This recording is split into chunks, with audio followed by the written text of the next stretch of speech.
do it because they couldn't, and most immediately, Jesus had just announced to them once again his painful and imminent death.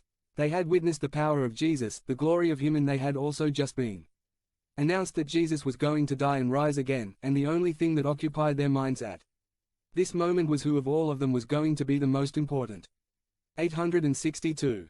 It's like your father telling you that he has terminal cancer and there is nothing else to do, and the only thing you can think of to say at that moment is, "But Dad, you already made your will, why shouldn't my entire inheritance remain intestate?"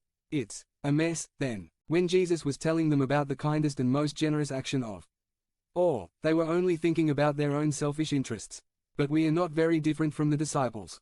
We also tend to think of ourselves first, and we like to show others how important we are and how much others should serve us and pay obeisance to us.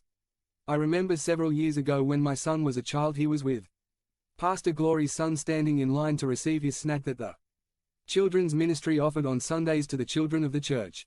The teacher who was doing the distribution noticed that the two of them had already passed the first time and reformed to receive a second portion.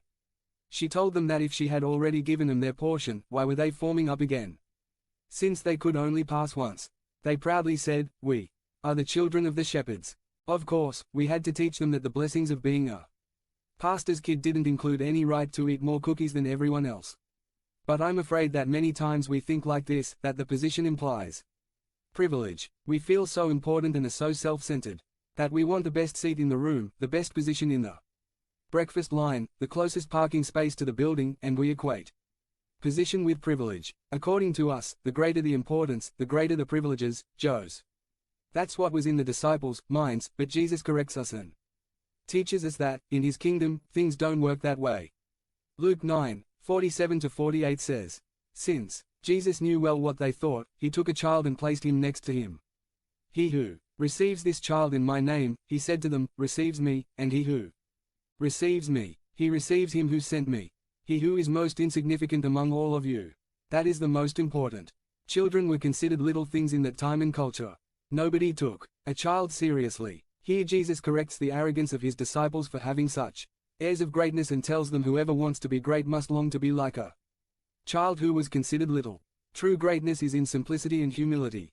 Greatness is not something that is earned by snatching and stepping on others. Greatness is something that is shown in a gentle, generous, kind, helpful character, like the character of Christ. Being a disciple is not about being the greatest, but the least. That is why we must ask ourselves, what am I looking for as a disciple of Christ? 863. What characterizes me? Do I want to stand out, be recognized, have prestige, power, influence? How will they remember me when I'm no longer here? As someone who was characterized by serving others, or as someone who made use of others? How much we need to be corrected by the teacher. And that is precisely what discipleship is about, because discipleship is a process of correcting our lives to be more like Jesus. But in this passage Jesus makes a second correction to his disciples and to us as well, and he teaches us that being a disciple is not about monopolizing, but about sharing. Luke 9:49-50 says, "Teacher, John intervened, we saw a man casting out demons in your name, but, since he is not with us, we try to prevent him from doing so." "Do not prevent them," Jesus replied, "because he who is not against you is for you." Perhaps a little wanting to divert attention from the previous correction and thinking that he would look good with the teacher, now it is John, the beloved disciple, who intervenes and tells Jesus that he forbade a person to cast out demons in the name of Jesus, because he wasn't with their group.